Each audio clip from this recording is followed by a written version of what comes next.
अस्सलाम वालेकुम dear viewers. Welcome again my YouTube channel learning with Asghar Mari. उम्मीद करता हूँ आप सब लोग खैरियत से होंगे। इससे प्रीवियस लेक्चर में हमने मुख्तलिफ टॉपिक डिस्कस किए थे। आज का जो हमारा टॉपिक होगा इस्लामियात से रिलेटेड होगा और बहुत से इंपॉर्टेंट एमसीक्यूज और बहुत से इंपॉर्टेंट क्वेश्चन हम आप लोगों के साथ शेयर करेंगे। चलते हैं अपने टॉपिक की तरफ। सबसे पहले हमारे पास सवाल पूछा जाता है, हज़रत मोहम्मद सल्लल्लाहु अलैहि वसल्लम की पैदाइश की तारीख़ कब, तारीख़ और वक्त बताएं, यानी आप सल्लम कब पैदा हुए और वो कौन सी तारीख़ थी। तो आप सल्लम 12 रबीउल अव्वल बरोज़ पीर सुबह सादिक के वक्त पैदा हुए, यानी यही करेक्ट ऑप्शन है। 12 रबीउल अव्वल बरोज़ यानी पीर यानी सोमवार का वक्त था और सुबह सादिक के वक्त पैदा हुए। दूसरा जो सवाल है, हज़रत मोहम्मद सल्लम की वालिदा माजिदा ने आप सल्लल्लाहु अलैहि वसल्लम का नाम क्या रखा था। आप सल्लम की जो वालिदा थी तो आप सल्लम का नाम अहमद रखा था। क्या रखा था? अहमद रखा था। तीसरा सवाल, हज़रत मोहम्मद सल्लल्लाहु अलैहि वसल्लम ने अपने नाम मोहम्मद सल्लल्लाहु अलैहि वसल्लम और अहमद सल्लल्लाहु अलैहि वसल्लम के बारे में क्या फ़रमाया। आप सल्लल्लाहु अलैहि वसल्लम ने फ़रमाया, ज़मीन पर मेरा नाम मोहम्मद और आसमान पर अहमद है। तो ये पूछा जा सकता है कि आसमान पर आप सल्लल्लाहु अलैहि वसल्लम के नबी जो हमारे आप सल्लल्लाहु अलैहि वसल्लम हैं या जो हमारे नबी हैं उसका आसमानों पर क्या नाम है, तो वहाँ पे अहमद का नाम पढ़ा जाता है। उसके बाद चौथा सवाल है, हज़रत मोहम्मद सल्लल्लाहु अलैहि वसल्लम के दादा अब्दुल मुत्तलिब का लक़ब क्या था। जो इसका लक़ब था, हज़रत अब्दुल मुत्तलिब का लक़ब शेबा था। शेबा का मतलब क्या है? बूढ़ा, यानी शेबा का मतलब आता है बूढ़ा। उसके बाद सवाल है, हज़रत अब्दुल मुत्तलिब का लक़ब शेबा क्यों बढ़ गया, क्यों पड़ गया। तो पैदाइश के वक्त हज़रत अब्दुल मुत्तलिब के सर के बाल सफ़ेद थे, इसलिए शेबा का लक़ब दिया गया था। उसके बाद सवाल है, हज़रत मोहम्मद सल्लम के चचा अबू तालिब का असल नाम क्या था, यानी जो अबू तालिब हैं उसके असल नाम क्या थे। तो चचा अबू तालिब के जो असल नाम अब्दुल मनाफ था। उसके बाद सवाल है, बचपन में हज़रत मोहम्मद सल्लम क्या काम करते थे, यानी जब आप सल्लम की पैदाइश थी या चंद जो साल गुजारे तो क्या करते थे, पढ़ते थे, कोई काम करते थे, क्या करते थे।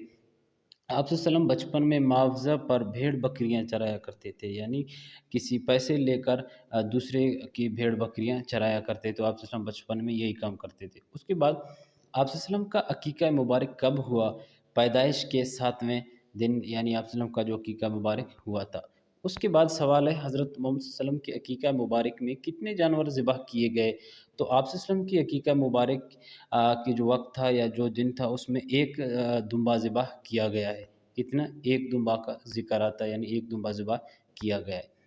उसके बाद हमारे पास क्वेश्चन है, हजर अस्वद कहाँ नस्ब है। ये पत्थर खाना काबा की दीवार में एक जानिब नस्ब है।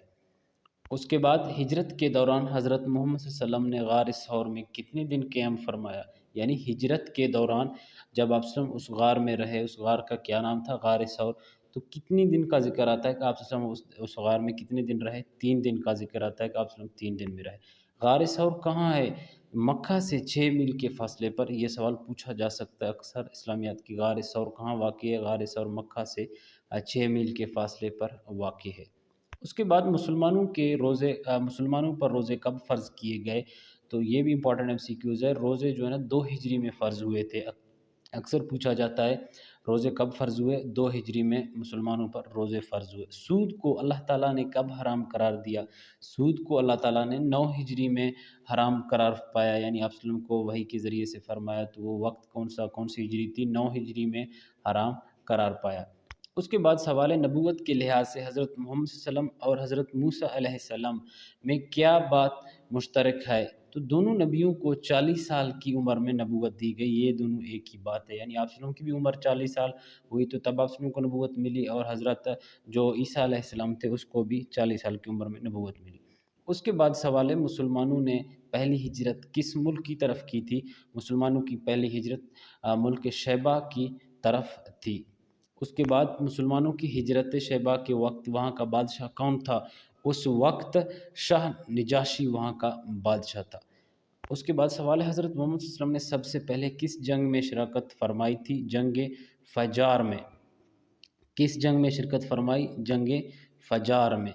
اس کے بعد جنگ فجار میں شرکت کے وقت آپ صلی اللہ علیہ وسلم کی عمر کتنی تھی؟ اس وقت آپ صلی اللہ علیہ وسلم 15 برس کے تھے، یعنی جنگ فجار پہلی جنگ تھی جو آپ صلی اللہ علیہ وسلم نے شرکت فرمائی، اور اس وقت آپ صلی اللہ علیہ وسلم کی جو عمر مبارک تھی وہ تھی 15 برس۔ اس کے بعد حضرت محمد صلی اللہ علیہ وسلم نے سب سے پہلے کس مسجد کی بنیاد رکھی؟ جو سب سے پہلے مسجد کی بنیاد تھی وہ آپ صلی اللہ علیہ وسلم مسجد قباء کی رکھی تھی۔ اکثر یہ سوال پوچھا جا سکتا ہے۔ اس کے بعد ہمارے پاس ایم سی کیوز آتا ہے۔ حضرت محمد صلی اللہ علیہ وسلم کا نام احمد قرآن مجید میں کتنی بار آیا ہے؟ تو یہ ایک بار آیا ہے۔ کتنی بار آیا ہے؟ ایک بار کا ذکر آتا ہے۔ اس کے بعد حضرت محمد صلی اللہ علیہ وسلم کا نام محمد کتنی مرتبہ قرآن مجید میں آیا ہے؟ 4 مرتبہ حضرت محمد صلی اللہ علیہ وسلم یعنی محمد کا نام قرآن شریف میں آیا ہے۔ اس کے بعد احمد کا ذکر ایک بار آتا ہے۔ اس کے بعد سوال ہے قرآن مجید کی کس صورت میں مکہ کو بقا کہا گیا ہے؟ سورۃ ال عمران پارہ نمبر 4 میں کہا گیا ہے۔ اس کے بعد سوال ہے قرآن مجید کا زیادہ حصہ کس وقت نازل ہوا؟ رات کے وقت قرآن مجید کا زیادہ حصہ حصولوں کا نازل ہوا، یعنی رات کا وقت تھا جتنے قرآن کی جو حصول تھے آپ صلی اللہ علیہ وسلم پر نازل ہوتے گئے۔ اس کے بعد قرآن مجید میں کل کتنے رکوع ہیں؟ 540 رکوع ہیں کل قرآن مجید میں، 558 کا بھی ذکر آتا ہے اور 540 رکوع ہیں۔ اس کے بعد قرآن مجید میں کون سا حرف زیادہ استعمال ہوا ہے؟ حرف الف کا ذکر جو زیادہ استعمال ہوا ہے۔ اس کے بعد سورۃ البقرہ میں رکوع کی تعداد بتائیں، یعنی سورۃ البقرہ سب سے لمبی اور بڑی جو ہماری سورت ہے، اس کی جو سورۃ البقرہ میں 40 رکوع ہیں۔ کتنے رکوع ہیں؟ 40 رکوع ہیں۔ کس عبادت کو دین اسلام کا ستون کہا گیا ہے؟ نماز کو کہا گیا ہے۔ نماز دین کا ستون ہے۔ اکیلے نماز پڑھنے میں زیادہ ثواب ہے یا باجماعت؟ تو باجماعت نماز کا جو ہے نا زیادہ ثواب ہے۔ اس کے بعد نماز باجماعت میں اکیلے نماز پڑھنے سے کتنا ثواب ملتا ہے؟ نماز باجماعت کا 27 گنا زیادہ ثواب ہے، یعنی جو شخص اکیلے یا گھر میں یا مسجد میں اکیلے نماز پڑھے اس کا ایک ثواب ہے، اگر باجماعت میں پڑھے تو اس ایک نماز کا 27 گنا زیادہ ثواب ملتے ہیں۔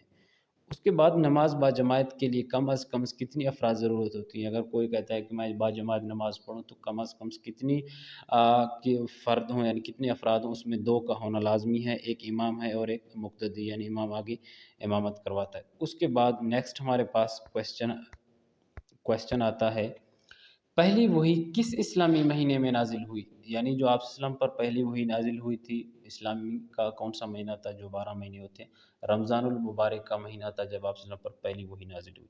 حضرت محمد صلی اللہ علیہ وسلم کو اللہ تعالیٰ کے حکم سے وضو کرنا اور نماز پڑھانا کس نے سکھایا ہے؟ حضرت جبرائیل علیہ السلام نے سارا کچھ آپ صلی اللہ علیہ وسلم کو سکھایا ہے۔ حضرت محمد صلی اللہ علیہ وسلم کی والدہ حضرت آمنہ کا انتقال کس مقام پر ہوا؟ مکہ اور مدینہ کے درمیان ابواہ کے مقام پر ان کا انتقال ہوا۔ یہ پوچھا جا سکتا ہے کہ آپ صلی اللہ علیہ وسلم کی جو والدہ حضرت آمنہ رضی اللہ تعالیٰ عنہ تھی، ان کی جو انتقال کے وقت وہ مقام کا یا جگہ کا نام بتائیں تو ابواہ کا ذکر آتا ہے۔ کریکٹ آپشن پوچھا جا سکتا ہے، کیا ہے؟ ابواہ۔ اس کے بعد حضرت محمد صلی اللہ علیہ وسلم کس عمر میں اپنے چچا کے ساتھ تجارت کے لیے گئے تھے؟ 12 سال کی عمر میں آپ صلی اللہ علیہ وسلم تجارت اپنے چچا کے ساتھ چلے گئے تھے۔ اس وقت آپ صلی اللہ علیہ وسلم کی عمر کتنی تھی؟ 12 سال۔ دوسرا سوال، حضرت محمد صلی اللہ علیہ وسلم عبادت کے لیے کس غار میں تشریف لے جاتے تھے؟ غار حرا۔